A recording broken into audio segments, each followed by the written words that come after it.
శుక్లాంబరధరం విష్ణుం శశివర్ణం చతుర్భుజం ప్రసన్నవదనం ధ్యాయేత్ సర్వవిఘ్నోపశాంతయే. అగజానన పద్మార్కం గజానన మహర్నిశం అనేకదంతం భక్తానాం ఏకదం తం ఉపాస్మహే. జయ గజానన మహారాజకి జయ. యస్యో నామరూపాభ్యాం యా దేవీ సర్వమంగళ తయో సంస్మరణాత్మం సాం సర్వతో జయమంగళం. గురు బ్రహ్మ గురుర్విష్ణు గురుదేవో మహేశ్వర గురు సాక్షాత్ పరబ్రహ్మ తస్మై శ్రీ గురవే నమః. శ్రీ గురుభ్యో నమః. హరి ఓం. శివానందలహరి 27 శ్లోకాలు చెప్పుకున్నాము. 28వది భగవత్పాదుల వారు సంక్లిష్టమైనటువంటి మానవ జీవితాన్ని సుగమం చేసుకోవటం ఎలా అనేటువంటిది భక్తి మార్గంలో చెప్పినటువంటి శతశ్లోకి ఇది. అందులో 28వది చెప్పుకుంటాం. సారూప్యం తవ పూజనే శివ మహాదేవీతి సంకీర్తనే సామీప్యం శివభక్తి దుర్యజనిత సాంగత్య సంభాషణే సాలోక్యం చ చరాచరాత్మకతనుధ్యానే భవానీపతే సాయుజ్యం మమ సిద్ధమత్ర భవతి స్వామిన్ కృతార్థోస్మ్యహం. హర నమః పార్వతీపతే. హర హర మహాదేవ. సారూప్యం తవ పూజనే శివ మహాదేవ ఇది సంకీర్తనే. నిన్ను పూజిస్తున్నప్పుడు నువ్వు ఎలా ఉన్నావో, నీ రూపధారణ, నీ ఆహార్యం ఏంటో అదే మాదిరిగా నేను కూడా ఆ అలంకారాలు చేసుకున్నాను. సారూప్యం, నువ్వు ఎలా ఉన్నావో నేను అలాగే. నువ్వు నిరాడంబరుడివి కదా, ఎటువంటి ఆడంబరాలు వేషాలు భేషజాలు ఏమీ లేనటువంటి వాడివి కాబట్టి నేను కూడా నా ఆడంబరాలన్నీ వదులుకున్నాను స్వామి. అటాటోపాలు భేషజాలు ఇతరులకి తన గొప్పదనాన్ని చెప్పుకునే చూపించేటువంటి ప్రయత్నాలు అవన్నీ మూర్ఖత్వాలన్నీ వదులుకున్నాను. ఇప్పుడు నీలాగా నాకు కూడా ఈ విశ్వానికి నేను ఆధారం అనేటువంటి భావన బయలుదేరుతోంది నాలో. సారూప్య జ్ఞానం. పరమాత్మ యొక్క విశిష్టత ఏమిటి? విశ్వమంతా తానే సృజించి రచించి పెంచి పోషించి భరిస్తున్నటువంటి వాడు అయినా కూడా నిరాడంబరంగా దిగంబరుడుగా ఉంటాడు, తనకేమీ కాబట్టనట్టు. ఇంత ఐశ్వర్యవంతుడు ఏమీ లేనట్టు ఉంటాడు. మన దగ్గర కాస్త ఐశ్వర్యం ఉండగానే ఎగిరి పెడతాం అంతటి వాళ్ళు లేడనేటువంటి ఈ భేషజాలన్నీ కూడా తొలగిపోయినాయి. నీ ఆరాధన వల్ల ఈ అటాటోపాలు భేషజాలు లేనితనాన్ని చూపించుకోవటం, ఇతరులు వీళ్ళ మెప్పు కోసం ప్రయత్నం చేయటము, ఇట్లాంటి భావాలన్నీ నశించిపోయిన పరమాత్మ. సారూప్యం తవ పూజనే, నీ పూజ వల్ల లభించిన జ్ఞానం నాకు ఇది. నిరాడంబరంగా ఉండటం సాధన. శివ మహాదేవ ఇతి సంకీర్తనే. ఓ శివ సర్వమంగళకరుడా, మహాదేవా, సమస్త దేవతల కన్నా కూడా అధికుడు మహాదేవుడు. వాడు విశిష్టంగా చెప్పబడుతుంది. దేవుళ్ళందరిలో కూడా మహాదేవుడు శివుడు. మిగతా దేవతలు దేవుళ్ళు చేయలేనటువంటి పనులన్నీ కూడా వాడు చేస్తాడు. అందువల్ల వాడిని మాత్రమే మహాదేవ అంటారు. ఆ శివ మహాదేవ అని సంకీర్తన చేయగా చేయగా తలవగా నిన్ను పూజించగా ఆ భేషజాలు ఆడంబరాలు వేషాలు అటాటోపాలు అసత్యాలు ఇతరుల మెప్పు కోసం ప్రయత్నించేటువంటి మనోభావాలన్నీ తొలగిపోయినాయి. పరమాత్మ సారూప్యం, ఇప్పుడు నీలాగనే నేను కూడా, నువ్వు ఏ మాదిరి విశ్వంలో అందరికీ వారి వారి కర్మఫలాలు ప్రసాదిస్తావో అదే మాదిరి నా భావం కూడా. మంచి వాళ్ళకి మంచి చేసేట్టుగా చెడు వాళ్ళకి దూరం ఉండేట్టు, లేకపోతే వాళ్ళు శిక్షించేటువంటి భావాలు నాలో కూడా ఏర్పడుతున్నాయి. సారూప్యం తవ పూజనే శివ మహాదేవ ఇది సంకీర్తనే సామీప్యం శివభక్తి దుర్యజనిత సాంగత్య సంభాషణే. శివభక్తులు ఎవరైతే ఉన్నారో వారి సమీపానికి వెళ్ళి, లేదా వారు నా సమీపానికి వచ్చినప్పుడు వారితో సంభాషణ చేస్తుండగా కలిగేటువంటి ఆనందం సామీప్య జ్ఞానం. శివభక్తులు వచ్చారంటే శివుడు వచ్చినట్టే భావన చేయాలి. సాక్షాత్తు శివుడే వచ్చింది. భక్తుడే భగవంతుడిగా మారుతాడు ఏదో ఒక నాటికి. నిష్కల్మషమైనటువంటి భక్తి ఎవరితో ఉందో, అది శివభక్తి ఏదైతే ఉందో వాడే శివుడు. కాబట్టి ఈ శివభక్తులతో సంభాషిస్తూ ఉండగా నీతో మాట్లాడుతున్నట్టే ఉంది పరమాత్మ. ఇది సామీప్య జ్ఞానం, ఇది నిన్ను సమీపించినట్టే అనిపిస్తున్నది. సాలోక్యంచ చరాచరాత్మక తనుధ్యానే భవానీపతే. ఈ విశ్వమంతా నీ తనువే కదా, విశ్వమంతా నీ శరీరమే. దాన్ని చక్కగా చూస్తూ ఉంటే విశ్వం నువ్వు కనపడుతున్నావు. ప్రతి వస్తువులో, ప్రతి జీవిలో, ప్రతి విషయంలో నువ్వు కనపడుతూనే ఉన్నావు. నిన్ను దర్శించేటువంటి ఆ జ్ఞానం నాలో అంకురించింది పరమాత్మ. పరమాత్మ ఎదురుగుండా ఉన్నా కూడా మనం గుర్తించలేని స్థితిలో ఉన్నాం. మన యందు విపరీతమైనటువంటి భ్రాంతి, ఆశలు, కోరికలు, ఏదో సాధించేద్దామనేటువంటి ఒక పిచ్చి ఆవేశము, నా అంతటి వాడు లేనటువంటి గర్వము, నా అంత దైన్యుడు లేనటువంటి దీనత్వము, ఇట్లాంటి భావాలన్నీ ఉండగా పరమాత్మ పక్కనే ఉన్నా, ఎదురుగుండా ఉన్నా గుర్తించలేవు నువ్వు. వచ్చింది పరమాత్మ అనే సంగతి నీకు తెలీదు, మామూలు మనిషిలాగానే ఉంటాడు. కాబట్టి ఈ గుణాలన్నీ పోయిన తర్వాత అప్పుడు ఉన్నది పరమాత్మ ఎదురుగుండా. పరమాత్మ కాంతి ఏమిది ఇక్కడ? విశ్వంలోని ప్రతి వస్తువు పరమాత్మ సృష్టి, ఆయన రచనే. అందులో ఆయన ప్రవేశించాడు, ఆయన ఉన్నాడు. కాబట్టి ప్రతి వస్తువులో, ప్రతి అణువులో, ప్రతి వస్తువులో, ప్రతి జీవిలో నిన్ను చూడగలుగుతున్నాను నేను పరమాత్మ. చూసేటువంటి ఆ జ్ఞానం నాకు లభించింది. సాలోక్యం చరాచరాత్మకతనుధ్యానే భవానీపతే. భవ అంటే సంసారము, భవుడు అంటే శివుడు, భవాని అంటే సంసారానికి ఆధారభూతమైనటువంటి మూలమైనటువంటి కారకులైనటువంటి అమ్మవారు. ఆ కారణానికి కారణానికి భగవంతుడు కార్యకారుడు. అమ్మవారు శివుణ్ణి చేరితేనే సంసారం. సృష్టి, స్థితి, లయ చెప్తున్నాం కదా. ప్రళయము, సృష్టి అనేటువంటిది. అమ్మవారి పేరు క్షోభిణి. సృష్టి చెయ్యాలని ఆవిడికి ముందు కోరిక కలిగినప్పుడు శివుడి యొక్క మనస్సులోకి ప్రవేశించి క్షోభిత చేస్తుంది. క్షోభ, అంతర్మథనం. ఆ శివుడి యొక్క మనస్సుని మధించగా అప్పుడు శివుడికి కూడా సృజించాలనేటువంటి కోరిక పుట్టి ఈ విశ్వరచన అంతా చేస్తూ ఉంటాడు. కాబట్టి భవ సంసారము, భవాని సంసారానికి కారకురాలైనటువంటి అమ్మవారు, ఆవిడికి పతి భవానీపతే. సాలోక్యంచ చర, చూడటం చేత కావాలి మనకి. చూడటం చేతగాక భౌతిక పదార్థాల పట్ల ఆసక్తులమై వాటిల్ని సేకరించే ప్రయత్నంలో ఆయుష్యంతా కోల్పోతున్నాం. ఎంతో అద్భుతమైనటువంటి అపురూపమైనటువంటి మానవ జన్మ లభించగా కేవలం తాత్కాలిక ఆనందాల కొరకు, భౌతిక సుఖాల కొరకు ఆయుష్యంతా వినియోగించేస్తున్నాం. తెలుసుకోవాల్సిన విషయం తప్ప మిగతావన్నీ సేకరణ చేసుకుంటున్నాం. పరమాత్మను తెలుసుకోవడం కోసమే నీకు ఈ దేహం ఇవ్వబడింది.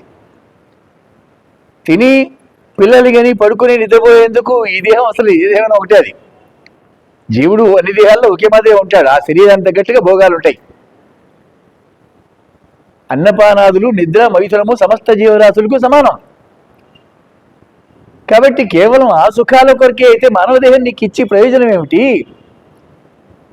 సో మానవదేహం లభించడానికి కారణం ఏంటంటే తెలుసుకొని, జ్ఞానాన్ని వృద్ధి చేసుకుని, జ్ఞానం ద్వారా పెద్దలకి శుశ్రూష చేసి, వారి అనుగ్రహం ద్వారా సాధనా మార్గంలోకి ప్రవేశించి సాధన చేసి చేసి చేసి పరమాత్మని తెలుసుకోవటం.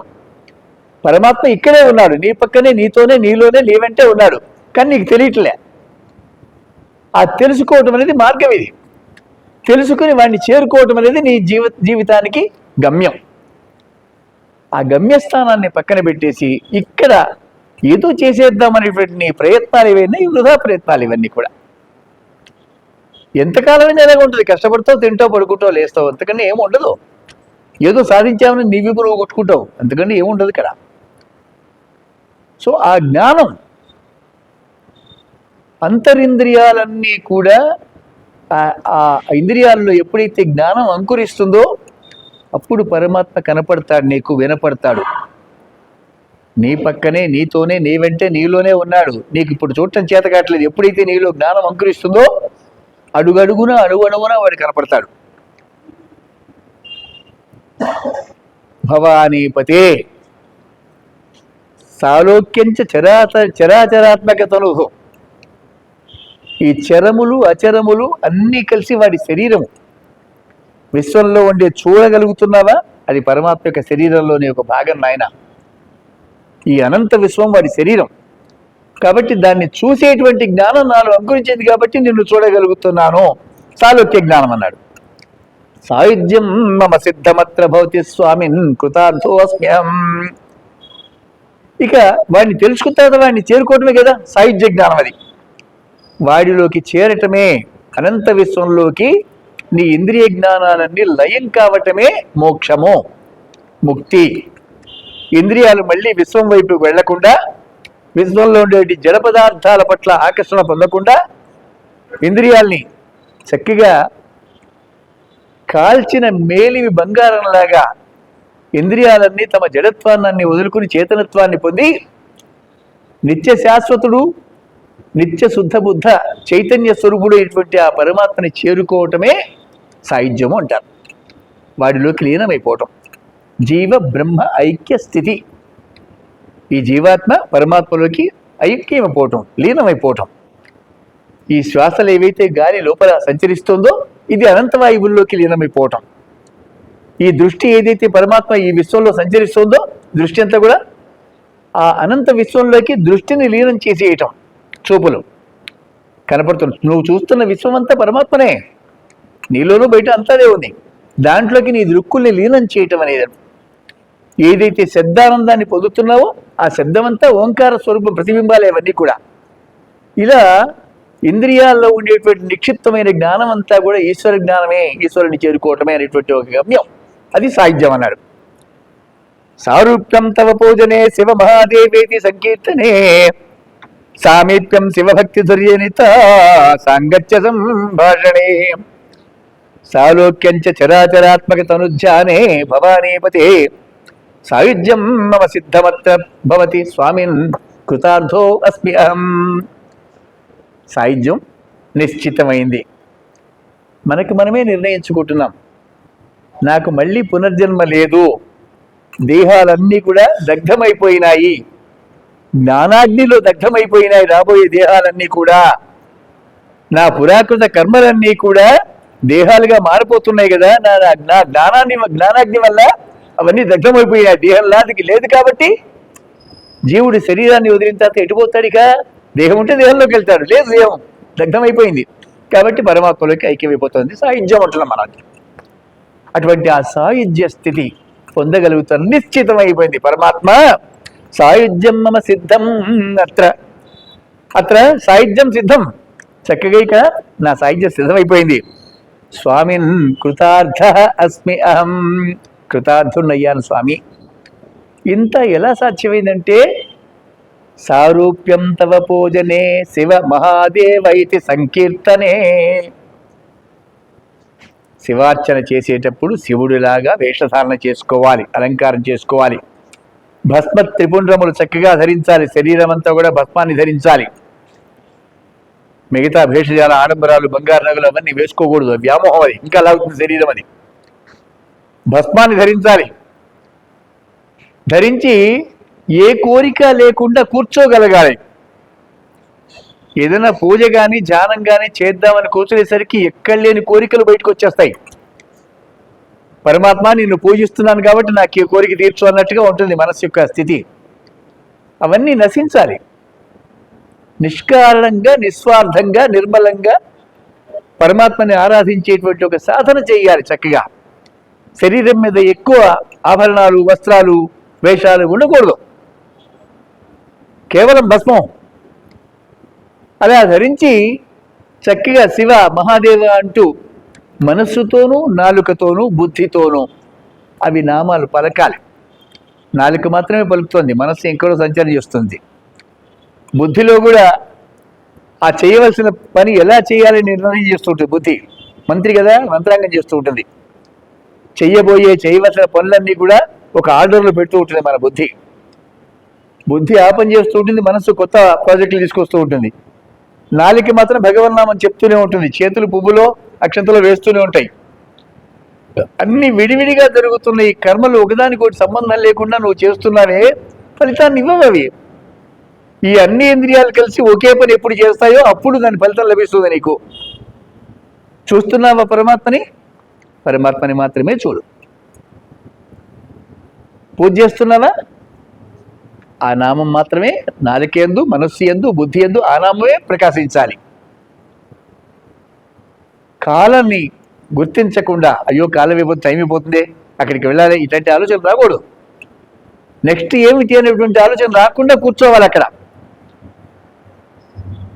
ఆ శివ మహాదేవ అంటూ శివుడిలాగానే అలంకారం చేసుకొని, అలంకారం చేసుకోవటమే కాదు, శివోహం అహం శివ, నేనే శివుణ్ణి.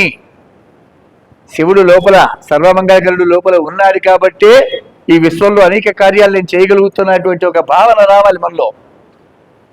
శివ మహాదేవ అనుకుంటూ నీ దగ్గర ఉన్న ద్రవ్యాన్ని ఆ శివలింగం మీద పెడుతూ, శివుణ్ణే చూస్తూ, శివుణ్ణే తలుస్తూ ఒక సాధనా మార్గంలోకి సుదీర్ఘ ప్రయత్నం ద్వారా అప్పుడు ఇంద్రియాలన్నీ బాహ్య సంచారాన్ని కొద్దిగా తగ్గిస్తాయి. నువ్వు చెప్పినట్టు వింటాయి. ఇప్పుడేం వింటలే, కూర్చుని వేషం వేసి కూర్చున్నావు, అవి అవి వాటి పని అవి చేస్తూ ఉంటాయి ఇంద్రియాలని కూడా. ఎప్పుడైతే నిరాడంబరత్వము, భస్మ త్రిపుండ్ర ధారణ, శివార్చన ఇవన్నీ చేస్తున్నావో మెల్లిగా ఇంద్రియాల యొక్క వేగం తగ్గుతుంది. నీతో ఉంటాయి అవి, లేకపోతే నీతో ఉండవు, విశ్వంలో ఉంటాయి. సారూప్యం తవ పూజనే, పరమాత్మనే పూజించాలి. వాడిని పూజించడం కోసమే నీకు ఈ దేహం ఇవ్వబడింది, తిని పడుకుని పిల్లలు గంటానికి కాదు. శివారాధన కొరికే నీకు ఈ దేహం ఇవ్వబడింది. శరీరాంతర్భాగ వ్యవస్థ అంతా శివుడి వశంలో ఉంటుంది. వాడిని పూజించకపోయావో అది లోపలే మెల్లిగా డ్యామేజ్ అవుతూ ఉంటుంది.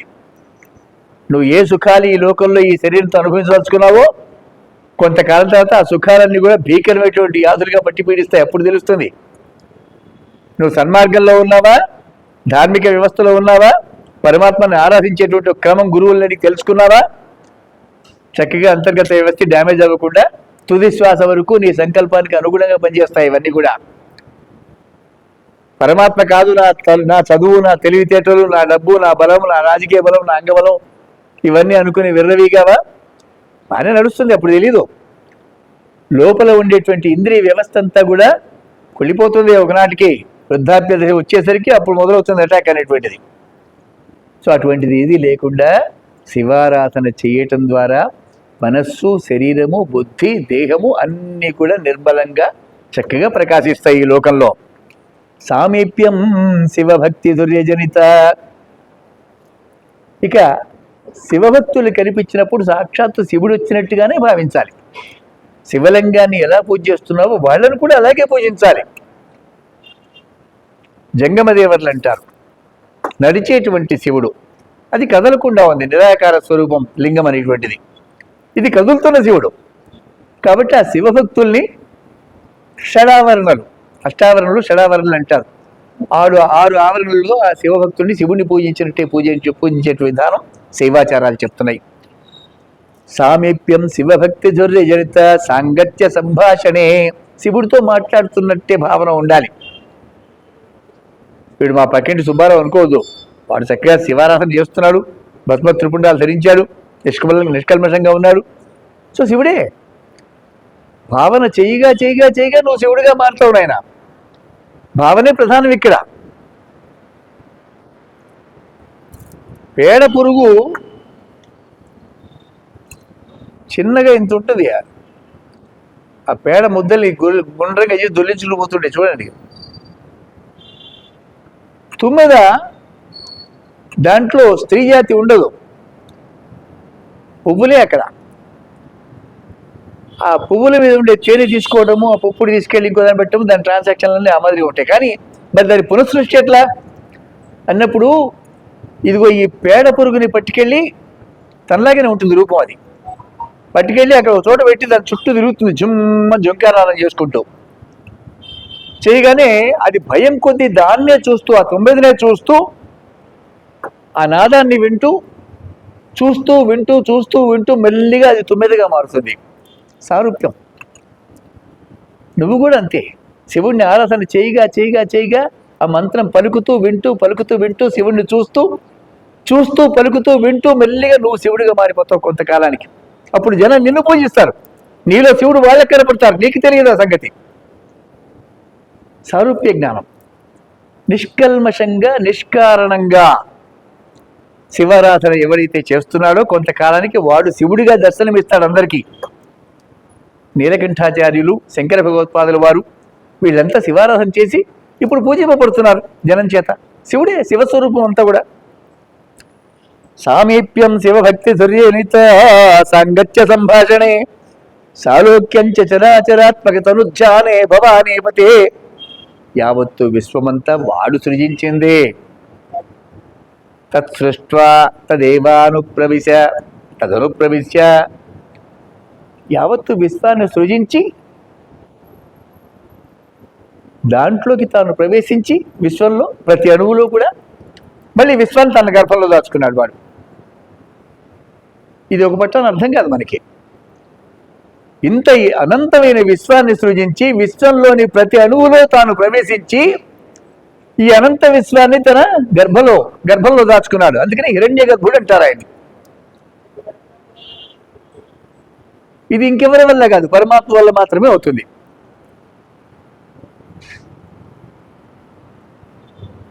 నదిలో నీళ్లు తీసుకోవడానికి ఒక బిందె తీసుకుని వెళ్ళాం. బిందె నీళ్ళల్లో ముంచాం. బిందెలోకి నిండా నీళ్లు వచ్చినాయి. బిందె పైకి తీయకుండా అట్లా ఒక్క నిమిషం ఆలోచించండి. బిందె ఎక్కడ ఉంది? నీళ్లలో ఉంది. బిందెలో ఏమున్నాయి? నీళ్ళే ఉన్నాయి. విశ్వం ఎక్కడుంది? పరమాత్మ గర్భంలో ఉంది.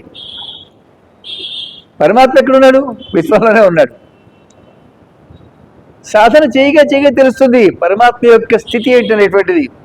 నువ్వు చూస్తున్నదంతా పరమాత్మనే. పరమాత్మ కాంతి ఏదీ లేదు. ప్రతి అణువు కూడా. ఎప్పుడు నీకు తెలుస్తుంది? నిరంతర సాధన. కాలాతిక్రమణ కాకుండా ఈశ్వరారాధన ఎవడు చేస్తున్నాడో వాడికి మెల్లిగా లోపల అంతరింద్రియాలన్నీ కూడా జ్ఞానాన్ని అందిస్తాయి. వాడికి సత్యం గోచరిస్తుంది. మిగతా వాళ్ళకి భ్రాంతిగా కనపడుతుంది. అది గుడిలో ఎదురుగుండా భగవంతుడిని ప్రతిష్ఠించారు. చాలా పెద్ద తంతే ఉంటుంది అది, ప్రతిష్టాక్రియ అంతా కూడా. అంతా ప్రతిష్ఠ చేసి నిత్యము కూడా సస్వరంతో మంత్రం చెప్తూ వేదమంత్రాలు చెప్పుకుంటూ శివుడికి అభిషేకం, పూజ, అర్చన, అలంకారం ఇవన్నీ చేస్తూ ఉంటారు ఆగమశాస్త్రానుసారంగా. చేయగా ఆ మూర్తిలోకి ఈశ్వరుడు మెల్లిగా ప్రవేశిస్తాడు. ఈశ్వరుడు అవ్యక్త స్వరూపుడు కదా, కనిపించనటువంటి వాడు. కనిపించడు కాబట్టి వ్యాప్తి చెందే అవకాశం ఉంటుంది తనకి. గాలి కనిపించదు, సర్వత్రా వ్యాపిస్తుంది. కనిపించదు కాబట్టి. కనిపిస్తే వ్యాప్తి చెందదు, అక్కడే ఉంటుంది. అది పరిమితమైనటువంటి ప్లేస్కి లిమిట్ అయిపోతుంది అక్కడికి. సర్వవ్యాపకుడైనటువంటి ఆ పరమాత్మ నిత్యము కాలాన్ని అతిక్రమించకుండా ఈ అర్చకులు వారు చేస్తున్నటువంటి సస్వర మంత్రస్వరానికి ఆకర్షితుడై ఆ శబ్ద బ్రహ్మానికి లోనై ఆ మూర్తిలోకి ప్రవేశిస్తాడు. స్థిరంగా కూర్చుంటాడు. డైరెక్ట్గా పూజలు అందుకుంటాడు. ఎప్పుడు అది? నిరంతరంగా కొంతకాలం చేయగా జరుగుతుంది. ప్రతిష్ఠ చేయగానే రాదు అది.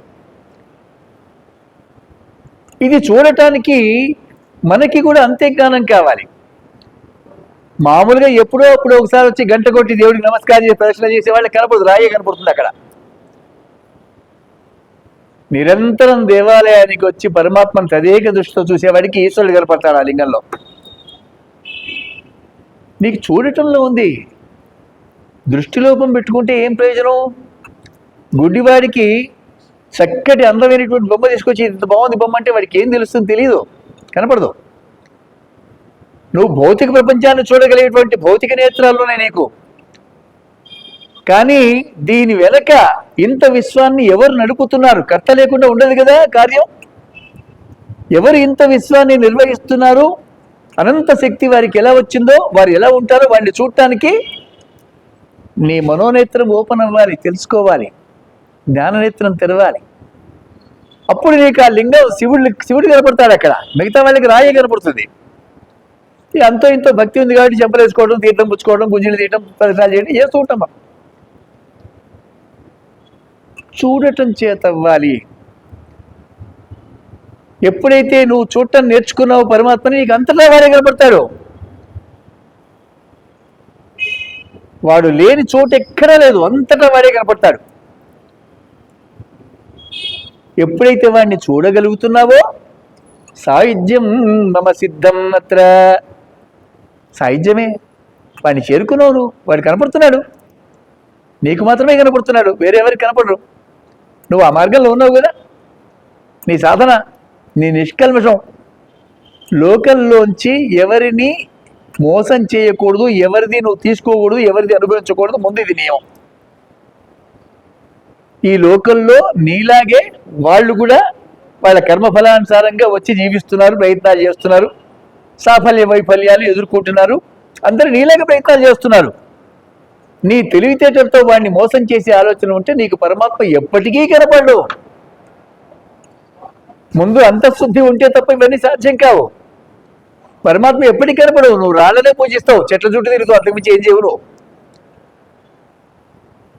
ఇతరుల సొమ్ము ముట్టుకోకూడదు, అసలు వాటి దృష్టే పోకూడదు అటువైపు.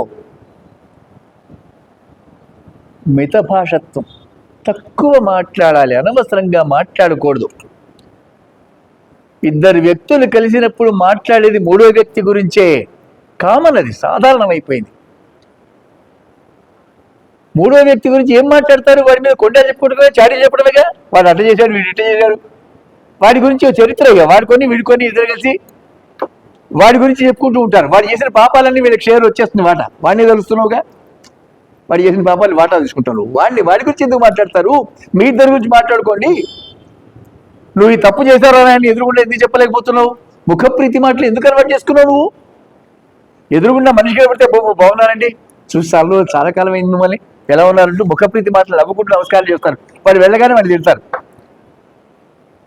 వాడు వెళ్ళగానే నీ ఫ్రెండ్ కూడా వస్తే వీడి గురించి వీడిని లేనిపోని మాట్లాడి చెప్తాడు. ఇప్పుడు నమస్కారం చేసి మాట్లాడాడు. ఇట్లాంటి దౌర్భాగ్యపు అలవాట్లు పోవాలి. ఎవరితో మాట్లాడుతున్నావు వారి గురించి మాట్లాడు. లేని వ్యక్తిని గురించి మాట్లాడే అలవాటు చాలా చెడ్డ అలవాటు, నిన్ను దారి తప్పిస్తుంది. అది కష్టం, ఇది సాధన చేసుకోవాలి. మూడో వ్యక్తి గురించి ఈ వ్యక్తితో మాట్లాడటం అనేది దురలవాటు. అది మాంతే తప్ప లోపల శుద్ధి జరగదు నీకు. సత్యమే పలకాలి.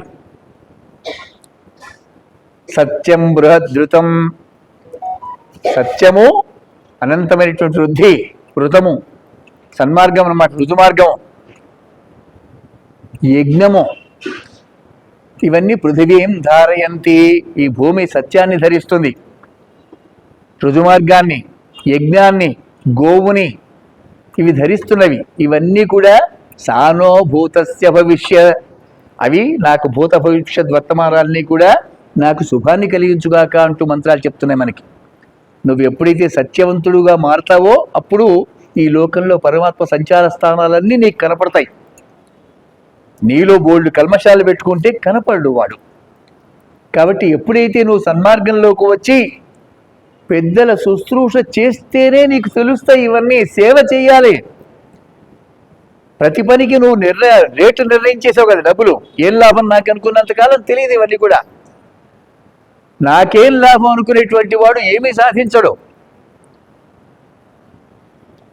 మనస్సుని ఎప్పుడైతే కల్మషరహితంగా మార్చుకుంటావో, సత్యాన్ని ఆశ్రయిస్తావో, సమస్త జీవరాశుల్లో పరమాత్మని దర్శించే ప్రయత్నం చేస్తావో, ఎప్పుడైతే దయగలిగి ఉంటావో జీవరాశులు యందు, సత్యాన్ని పలుకుతావో, కాలాన్ని అతిక్రమించకుండా నీకు విధించినటువంటి కర్మలు ఎప్పుడైతే చక్కగా చేస్తూ వస్తావో శ్రద్ధగా, అప్పుడు మెల్లిగా పరమాత్మ సంచార స్థానాలు నీకు దర్శనమవుతాయి.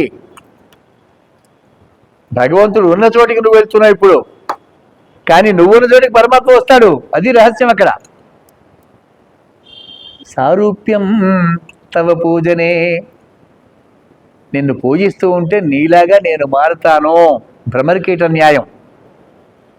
ఒక అయస్కాంతాన్ని తీసుకొచ్చి చిన్న ఇనప ముద్ద అక్కడ పెడితే అయస్కాంత సావాసం వల్ల ఆ ఇనప ముక్క కూడా అయస్కాంతంగా మారుతుంది. నువ్వు ముందు భక్తుడిగా మారు, తర్వాత నువ్వు భగవంతుడిగా మారుతావు. సారూప్య జ్ఞానము, సారూప్య, సామీప్య, సాలోక్య, సాయుజ్య 4 మార్గాలు చెప్పబడ్డాయి పరమాత్మని చేరుకునే మార్గాలు ఇవి. ఇవి భక్తితో ప్రారంభమవుతాయి. ముందు భక్తి లేకుండా ఇదేం సాధ్యం కాదు. ఆ భక్తి శ్రద్ధతో మొదలవుతుంది. శ్రద్ధ లేని భక్తి పనికిరాదు. ప్రదక్షిణాలు చేస్తాం, కొబ్బరికాయలు కొడతాం, గుజ్జులు తీస్తాం, ప్రసాదాలు నైవేద్యం పెడతాం, తీర్థించుకుంటాం, అన్నీ కరెక్టే. లోపల భక్తి ఉన్నదా? భక్తి లేకుండా ఇవన్నీ ఏముంది? మెకానికల్గా చేస్తున్నావు నువ్వు, యాంత్రికంగా. మనస్సు అందులో లగ్నమైందా? నువ్వు చేస్తున్న పనుల యందు నీ మనస్సు ఉన్నదా లేదా? నువ్వు చేస్తున్న పనుల్లో వచ్చి మనస్సు డిటాచ్ అయిందా చూసుకోవాలి. మనస్సు వేరే జాగలో ఉంది, కర్మ మాత్రం తీర్థం తీసుకుంటున్నావు ఇక్కడ చక్కగా. మనస్సు అక్కడ లేదు, యాంత్రికంగా జరుగుతున్నాయి ఇవన్నీ. అవి ఫలితాన్ని ఇవ్వవు. మనస్సు ఎక్కడ ఉంటే అక్కడి ఫలితమే లభిస్తుంది నీకు. మనస్సే సమస్త కర్మలకి మూలమై ఉన్నది. ఆ మనస్సుని వశం చేసుకోవడం కోసమే ఈ క్రమబద్ధీకరణ చెప్పబడింది. ఇవన్నీ కూడా పూజ, ప్రదక్షిణ, దండ ప్రణామం, గురువు సేవ చేయడం, ఇవన్నీ కూడా మనస్సును అదుపులోకి తేవడం కోసం. అది అంత ఈజీగా పట్టుబడుతుంది. దానికోసం ఈ ఆగమ శాస్త్రాలని కూడా విధి విధానాలను నిర్ణయించినాయి. వాటిని అనుసరిస్తూ అనుసరిస్తూ చేయగా చేయగా చేయగా సారూప్యం తవ పూజనే శివ మహాదేవ ఇది సంకీర్తనే. శివ మహాదేవ అంటూ నిరంతరం ధ్యానం చేస్తూ ఉంటే మెల్లిగా ఆ సారూప్య జ్ఞానం యొక్క రహస్యం అర్థమవుతుంది. సామీప్యం శివభక్తి సూర్యనిత సాంగత్య సంభాషణే. శివభక్తుల యొక్క సాంగత్యం. సావాస దోషాలు, నువ్వెవరితో సావాసం చేస్తున్నావు, ఫ్రెండ్షిప్, వారి కర్మల యొక్క కొంత భాగం నీకు వశమవుతుంది నాయన. బాల్యమిత్రుడు ఒకడు కలిశాడు నీకు ఒక 20 సంవత్సరాల తర్వాత. సంతోషము. చిన్నప్పుడు ఆడుకున్న ఆటలు, చదువుకుంది, మాస్టర్ గారిని ఎలా అయిపోయి అన్నీ గుర్తొచ్చినాయి. సరదాగా మాట్లాడుకుంటూ వెళ్తున్నావు. ఈ లోపల ఎదురుగుండా పోలీసు వచ్చాడు ఒకడు. వచ్చి వాడిని పట్టుకెళ్ళి నిన్ను కూడా పట్టుకెళ్తాడు. ఎందుకు? వాడు దొంగ, వాడు వృత్తి, వాడు దొంగతనాలు చేసి బతుకుతున్నాడు. అది నీకు తెలియదు. నువ్వు వాడితో ఉన్నావు కాబట్టి నిన్ను లోపలికి వెళ్తాడు. అయ్యో నేను బాల్యమిత్రుడి ఇప్పుడే పరిచయం అయింది, అవన్నీ కోర్టులో చెప్పుకుంటాడు, తీసుకెళ్ళి లోపల వేస్తాడు. ఎవరితో సావాసం చేస్తున్నావు? వాడి వాటా నీకు కూడా వస్తుంది నాయన. అదే ఒక సద్గురువు యొక్క పక్కన కూర్చున్నావు, గురువు గారి ఆశ్రమంలో ఆయన సేవ చేస్తూ ఉన్నావు. కొత్తగా వచ్చినటువంటి భక్తులు నువ్వు కనపడితే నీకు కూడా నమస్కారం చేస్తారు. గురువు గారు ఎలా చేస్తారో నీకు ఆ వాటా నీకు వస్తుంది. ఇక్కడ ఎక్కడ ఉన్నావు? సావాసం. అందుకనే సత్సాంగత్యం అన్నాడు. మంచి వాళ్ళతో సావాసం చేయాలి. వాళ్ళు మంచి వాళ్ళ చెడ్డవాళ్ళ నువ్వు నిర్ణయించలేవు. అందుకనే శివభక్తులతో సాంగత్యం చేయటం వల్ల ఆ వారి యొక్క అలవాట్లు, ఆచారాలన్నీ అర్థమయ్యి మెల్లిగా నువ్వు కూడా భక్తుడిగా మారుతావు. కాబట్టి వాళ్ళతో మాట్లాడాలి, భక్తులతో సత్సాంగత్యం చేయాలి, మంచి వాళ్ళతో సావాసం చేయాలి. డబ్బున్న వాళ్ళతో కాదు. డబ్బున్నవాడు తన డబ్బుని ఇంకా పెంచుకునే ప్రయత్నం చేస్తూ అనేక పాపాలు చేస్తాడు. వాటితో సావాసంలోకి వెళ్ళామనుకో ఆ పాపాల్లో వాటాలు నీకు వచ్చేస్తాయి. డబ్బు ఎవరికి కావాలి, ఎందుకు అది అనే ప్రశ్న నీలో ఎప్పుడూ ఉత్పన్నమవ్వదు. డబ్బు అవసరం, అంతవరకే ఆలోచిస్తున్నావు.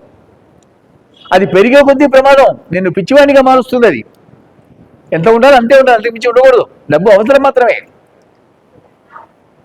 ఆ ధనార్జనలో పడి సకాలంలో చేయవలసిన కర్మలన్నీ కూడా మానేసి అవి లెక్క పెట్టుకుంటూ దాన్ని ఇంకా పెంచుకుంటూ దాన్ని దాచుకుంటూ దాన్ని కాపాడే ప్రయత్నంలో కాలమంతా వృధా అయిపోతుంది. ఆయన నీ జన్మకి అర్థమే లేకుండా పోతుంది. అక్కడికి దాచి దాచి దాచి చచ్చిపోతావు. అది ఎవరికి చెప్తుందో తెలీదు.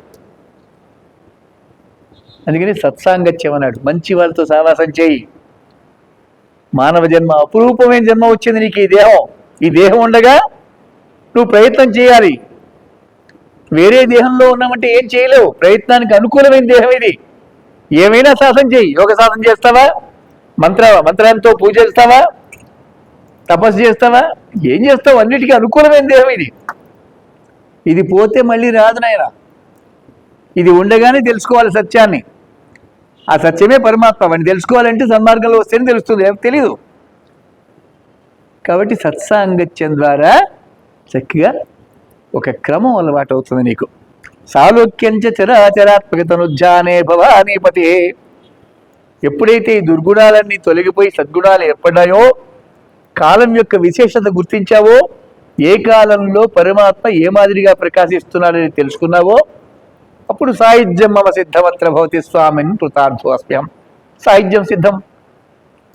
పరమాత్మ వైపుకే అడుగులు పడుతున్నాయి. నాకు నా గమ్యం అదే, నేను వెళ్తున్నాను, ఆల్రెడీ బయలుదేరా, నేను గమ్యం అదే, వేరే దారి ఏం లేదు, పక్కన ఒకే దారి. తిన్నగా వెళ్తే పరమాత్మలోకి ఐక్యమైపోతున్నాం. సారూప్య సామీప్య సాలోక్య సాయుధ్య జ్ఞానాలని భగవత్పాదులు వారు చెప్పినటువంటి 28వ శ్లోకం ఇది. ముందు వినాలి. వినగా వినగా వినగా ఈ విన్న విషయం అంతా కూడా మస్తిష్కంలో స్థిరంగా ఉండిపోతుంది. మనకి ఆచరించే సమయం ఉండవచ్చు, ఉండకపోవచ్చు మన బిజీ లైఫ్లో, కానీ లోపల రికార్డ్ అయి ఉంటుంది. ఇది ఎప్పుడో నీకు రిటైర్డ్ అయిపోడో లేకపోతే టైం దొరికినప్పుడు ఈ ఆలోచనలని విన్నదంతా బయటకు వస్తుంది. అది ఆలోచనలుగా నీకు మలుచుకునే అవకాశం అప్పుడు వస్తుంది. ఏమీ వినకపోతే అప్పుడు తెలియదు. ఆల్రెడీ విని ఉంటే సమయం దొరికినప్పుడు ఆచరించేటువంటి ప్రయత్నం చేస్తావు. ఒక చిన్న ప్రయత్నం చాలు, పరమాత్మ నిన్ను ఉద్ధరించడానికి సిద్ధంగా ఉన్నాడు. వాడు చిన్న ప్రయత్నం నువ్వు చేస్తే కదా, విత్తనం నాటితే కదా, నువ్వు నాటి విత్తనం ఆటోమేటిక్గా మొక్క వస్తే బ్రహ్మాండం ఫలాలు ఇస్తుంది. విత్తనమే నాటకుండా కూర్చుంటే ఎట్లా? నువ్వు ఎప్పుడు నాటుతావా అని చూస్తున్నాడు. నువ్వు ఎప్పుడు జ్ఞాన మార్గంలోకి వస్తావా అని ఎదురు చూస్తున్నాడు. ఎప్పుడు సత్సంగత్యం చేస్తావా, ఎప్పుడు వింటావా 4 ముక్కలు. కాస్త జ్ఞానం లోపల వస్తే చాలు, మిగతాది వాడు చూసుకుంటాడు. వాడే తన వైపుకి లాక్కొస్తాడు. వాడు అంత పరమ దయాళువు పరమాత్మ అనేటువంటి వాడు. మనము శిరస్సు వంచి వాడికి నమస్కరించి, వాడిని తలిచి, వాడిని ఒకసారి పిలిచి, వాడిని చూస్తూ వాడి తీర్థప్రసాదాలు తీసుకోవటం ద్వారా ప్రక్షాళన, దేహంలో ఉండేటువంటి మాలిన్యాలని తొలగిపోతాయి తీర్థప్రసాదాల వల్ల. తప్పనిసరిగా తీర్థం తీసుకోవాలి. స్టైల్గా జేబులు చేతులు పెట్టుకుని ప్రదక్షిణ చేసి వెళ్ళిపోవటం కాదు. వినయ విధేయతలతో ప్రదక్షిణ చేయాలి. తీర్థం తీసుకోవాలి శ్రద్ధగా. తీర్థం తీసుకునేటప్పుడు ఒకంత వంగి తీసుకోవాలి, స్ట్రైట్గా ఉంటుంది తీసుకోకూడదు.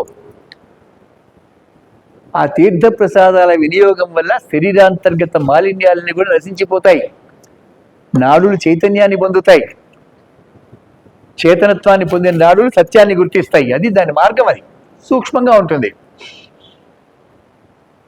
పరమాత్మని చేరుకునేటువంటి మార్గాన్ని చూపించినటువంటి 28వ శ్లోకం ఇది. సారూప్య సామీప్య సాలోక్య సాయుధ్య జ్ఞానాలు. సారూప్యం తవ పూజనే శివ మహాదేవేతి సంకీర్తనే, సామీప్యం శివభక్తి సూర్యజనిత సంగత్య సంభాషణే, సాలోక్యంచ చరాచరాత్మక తనుజ్జానే భవానీపతి, సాయుధ్యం మమ సిద్ధమత్ర భవతి స్వామిన్ కృతార్థోస్మ్యహం. హర నమః పార్వతీపతి. హర హర మహాదేవ.